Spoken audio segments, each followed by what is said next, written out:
Hey, hey, hey. Time for another Out of This World story from rSpace. I suppose nowadays true love isn't about finding your perfect match, but about finding someone who doesn't cheat on you. Today on rSpace, people talk about the butterflies and the spark, but what about the basics? Up first, a wife getting a little too comfortable with her side hustle. My wife was an escort. Back in the 90s, I was happily married to my wife, or so I thought. We both worked in the catering industry. Myself mainly as a chef, and my wife as a barmaid waitress back then. It was norm for both of us to work unsocial hours, always working when everyone else was at play, and for people to move around a lot, so we didn't always work in the same place. Well, my wife had this girlfriend that was always dripping in money, yet she didn't work and always had a man hanging from her arm. We often wondered how she managed it, speculating that it must be drug money or something like that. Well, long story short, my wife found out she was pregnant and had a miscarriage, which floored her, and she had to give up work for a bit, which meant I had to double down with my work, doing more hours. So during this time, she started to spend more time with her friend. As they grew closer, often spending the night there, I'd drop her off and pick her up when I finished work. The bills were beginning to mount up with just one wage coming in, so I took a second job driving a taxi. It was flexible and good, managed it around my main job. In the meantime, my wife started using her game. New makeup, getting dressed up to go to her friends, giving the excuse of, "You have seen her, I just want to fit in," which, knowing what girls are like, I paid no attention to. But my wife seemed to now be having money, just enough to cover the little things that most wouldn't notice. I wasn't home much working 2 jobs, so I was grateful my wife had a good friend who was always willing to have my wife around as company. I was thinking I'm putting in the long yards now for a payoff later on, with work getting the bills down, just putting my head down and getting on with things. Obviously, as we didn't see much of each other, our sex life was suffering to the point it was literally non-existent, which was beginning to take a toll on our relationship. Things all came to a head one night. I was out in the taxi, and it had been a quiet night until I get a call on the radio for pickup in a really nice bit of town. I got there, and as instructed, I just hit the home and stayed in the car. 2 guys well-dressed got in the back seat along with my wife's girlfriend between them, and they gave me that address to drop them off. It was her house, so I thought nothing of it. She hadn't noticed it was me driving as the 3 of them started to fool around on the back seat, as talking to my wife's friend, telling them how much they would enjoy her friend when they met her. Apparently, she's a very high-demand girl, so it was going to cost them extra. We got to the house, and as they got out, one of the guys handed me a 20-pound tip, which I was happy at. I looked across the door of the house only to see my wife open the door, dressed in only her underwear and high heels. She smiled and hugged her friend, then kissed the guys as they went into the house. I was flabbergasted, not knowing what to do. I drove around the corner and parked up, just sitting there, trying to process what I'd seen. I got out of the car, walked back to the house, crept up to the lounge window, and perked in. What I saw took my breath away. All 4 of them were naked, and my wife was being effed by the guy who tipped me, and she was putting on quite a show with him. I watched in disbelief for a few minutes, and the guy finished with her and handed her to the other guy, who started effing her as well. I went back to the car, called in for the night, and went home. In the morning, my wife called me to pick her up. I went and got her, not talking, all the way home. When we got into the house, my wife asked me what was up, why I was so quiet. I ignored her for a bit and made some coffee. She didn't stop asking me again. I just said, "I saw you last night. You didn't see me. I was the driver who dropped those guys off to you." She paused for a moment before crumbling to the floor, crying, begged me to forgive her as I went upstairs and started packing her bags. "We're done," I told her.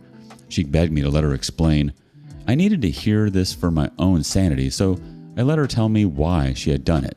She explains that her friend and how she got her money was from escort work, and she had convinced my wife to try it. She only did it once to try to get some money, so I could cut back my hours, but she found it made her feel something inside as we haven't been intimate for so long, so she did it again, telling herself this is the last time. But she was hooked. She eventually confessed she had been working as an escort for 6 months, but it was okay, as she'd saved up so much money to pay the bills. I asked her straight there and then, "Would you ever have told me if I hadn't caught her?" She just looked at the floor and said, "No."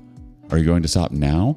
"No," was the reply. "It's just sex. I don't love these men. It's just sex with them." That was enough for me. I threw her bags out the front door. "Well, then go live with your whore friend," as I threw her out as well. As far as I'm aware, she did go to her friends. My divorce papers were sent there for her, and as far as I'm aware, she's still there today. Both of them in their 50s, still effing for money. As for me, I'm now married to my wife and 2 great kids and a few grandkids. Life definitely changed that day for me, and I haven't looked back. Now owning my own hotel and business is doing well.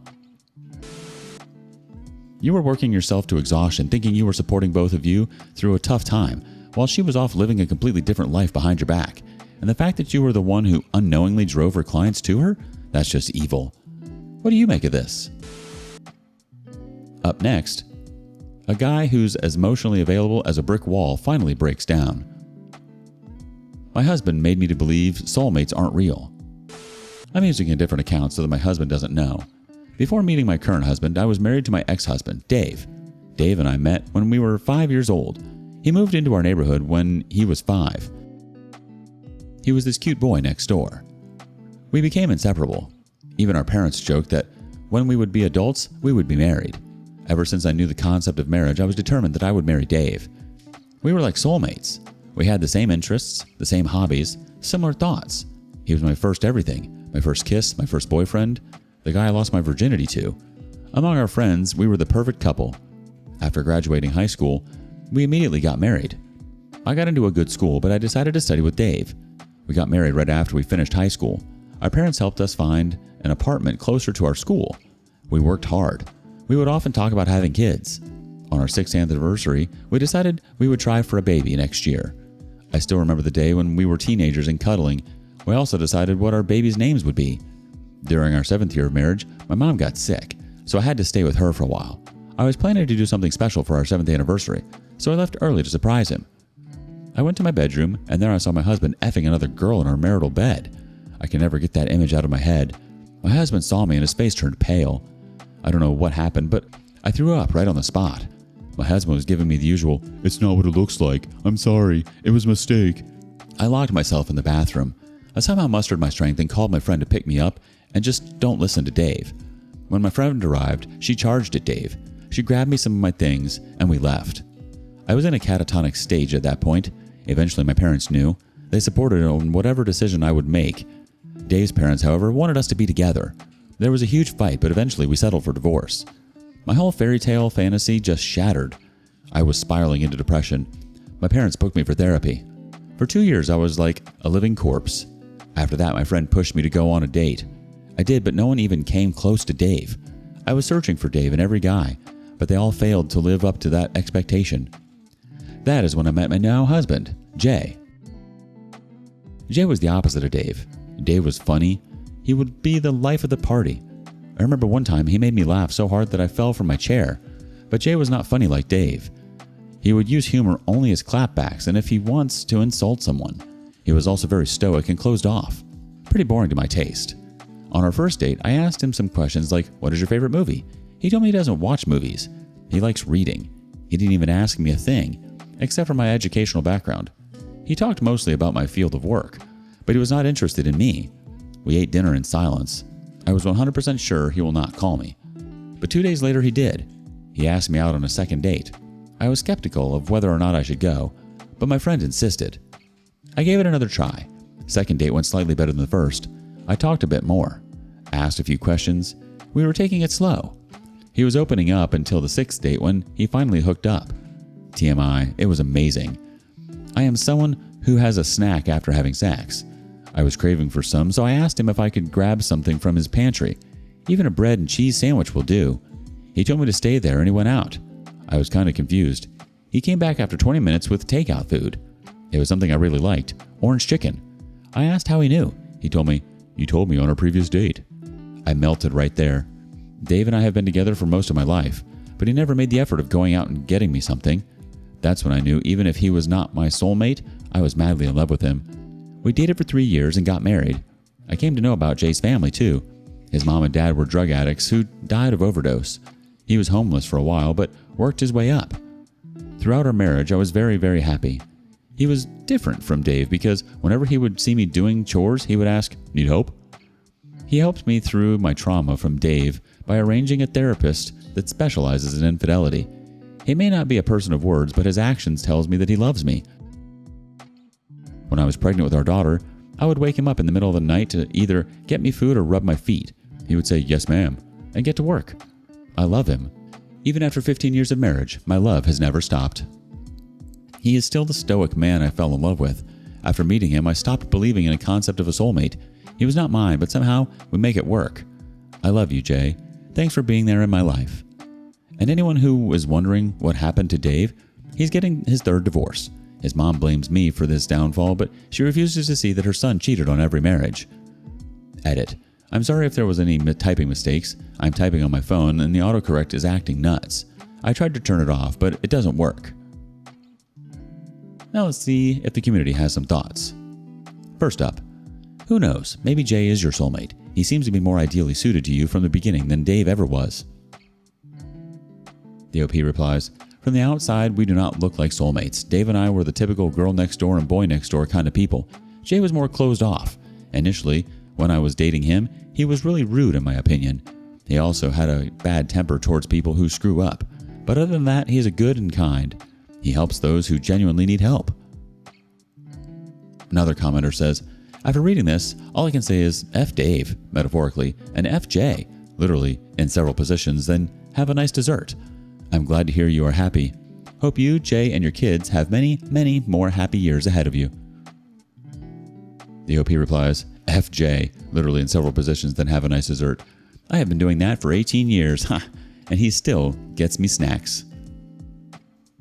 Another commenter chimes in, "His mom blames me for his downfall. Yeah, because it can't be the fault of her effing child being an immoral, faulty human being, could it? I am poly. I have a different attitude to sex around a relationship, but promises are promises regardless. Commitment is commitment no matter what flavor, and Dave is clearly emotionally incomplete. I never believed in soulmates from childhood, but you know when it works. When it's right, you just had to have a trial marriage to refine your definition." The OP replies, "According to his mom, he was devastated when I wanted a divorce. She tried to convince me to stay with him even after knowing he's so cheated. She was angry at me and my parents when I said no. She blames me because she thinks that if I had stayed, her son would not have become a serial cheater because I could fix him. His other marriage failed because he was a mess because of me, not because he was effing other people on the side." Another commenter says, "Dave was never your soulmate. Jay was. Just took the time to find him." And the OP replies, "When I asked Jay about if he believes in soulmates, he told me, 'I don't believe that crap. It's just like horoscope. People believe in it because it makes them feel better. A lot of potential good relationships get broken because of this crap.' I was kind of devastated that he doesn't believe in soulmates. Can you believe in these 18 years we have only said 'I love you' only 5 times as far as I can count? I want to say it more." Love isn't about perfection. It's about finding someone who shows up for you when it matters most. Love is messy. Jay may not be the charming, witty guy you thought you wanted, but he's the one who's proven he's there for the long haul. I said I love you to my husband after 5 years. February 9th, 2023. My husband, 47 male, and I, 46 female, have been together for 18 years and married for 15. My husband is not the type who always shows his feelings. He's very stoic, smiles on very few occasions, and maintains a routine. Some even say that he is a robot, but I don't think so. I'm someone who is very outgoing and completely the opposite of him. Before I was married to him, I was married to someone else who cheated on me. I used to say I love you a lot in my first marriage, but after my divorce, I had some sort of aversion to those words. Over the last 18 years, we have said I love you only 5 times. First time was when we were dating, second was on our wedding day, third and fourth when our daughter and son were born. Fifth was 5 years ago on Christmas, when we were really tipsy because of drinks. I wrote a post about how I met him and how we got together, but it made me realize that we haven't said I love you to each other for a long time. But it didn't bother me. Even if he never said it, he always shows that he loves me in his actions. He does chores for me. He would always give me a foot massage, make me my favorite dish, even kiss me out of the blue. I do not have any complaints. He is the best husband anyone could ever ask for. But this was something that had been in the back of my mind for a while. We cuddle, we hang out, we make love, but still no I love yous. I would love to hear it and say it more often, but somehow it just makes me nervous. I decided to buckle up and just say it. It's just 3 words. So yesterday, when he was reading a book on the couch, I stood in front of him and said, "I love you." He looked at me and was confused.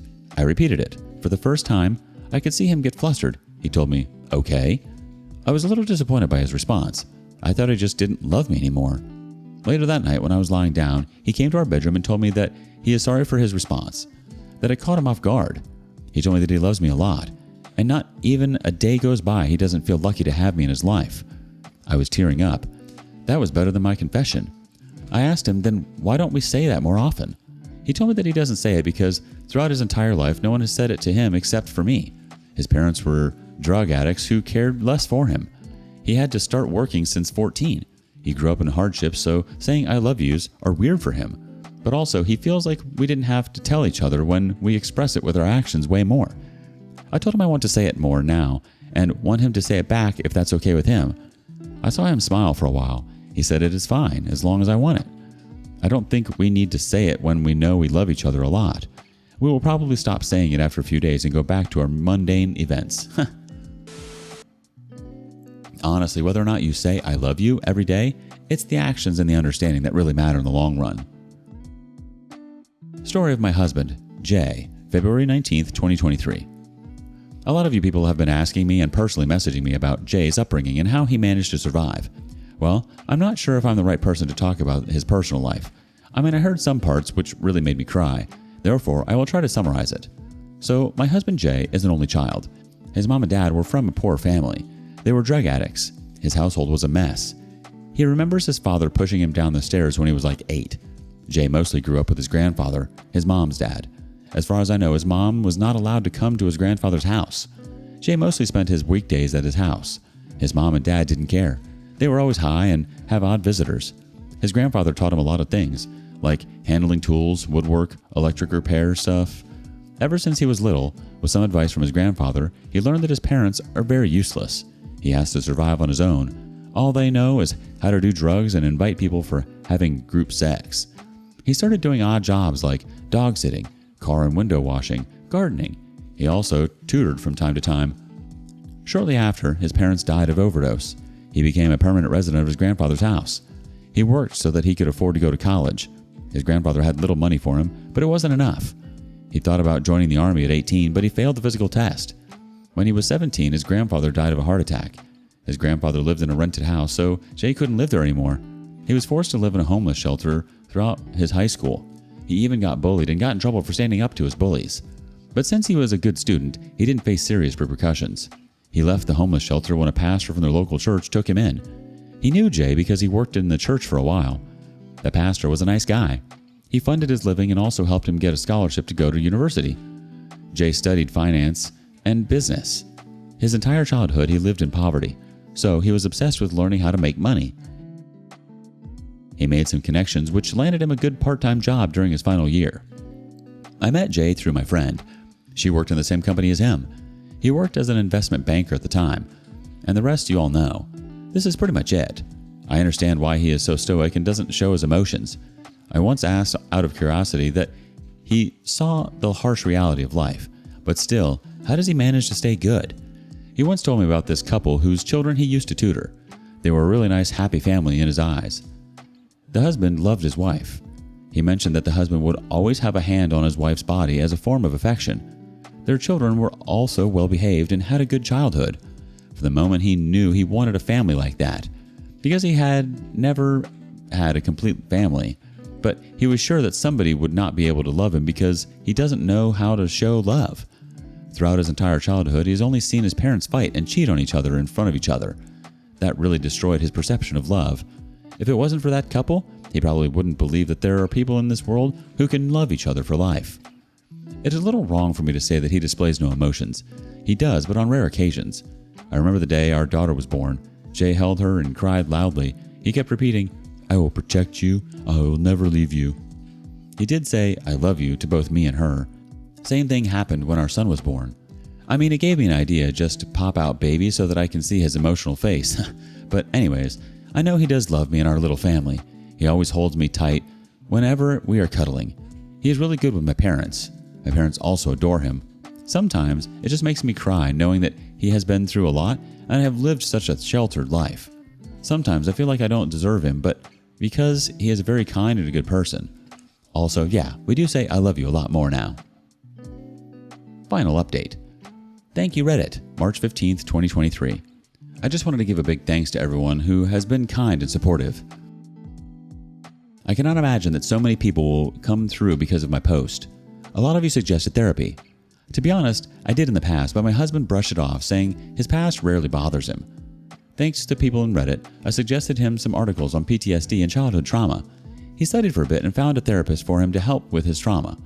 He only had 2 sessions till now. A few days ago, he came home from work and I went to greet him like usual. He pulled in for a big hug and started sobbing. I told him it's okay. We went to our bedroom where we sat down and talked. He told me that he was sorry for being so ice cold all these years. He opened up more and said he was afraid to confront his demons, so he just kept them back in his head. He had trouble expressing how he felt. He felt guilty that he didn't say he loves me more often. I'm just paraphrasing what he told me. I love you with all my heart. I know I don't say it, but I feel it every day and every moment. I'm sorry for taking away all those years from you not expressing my love for you. Words cannot express what you actually mean to me. You gave me my kids, made my house a home. I never had that growing up. I always wanted that, and you made it happen.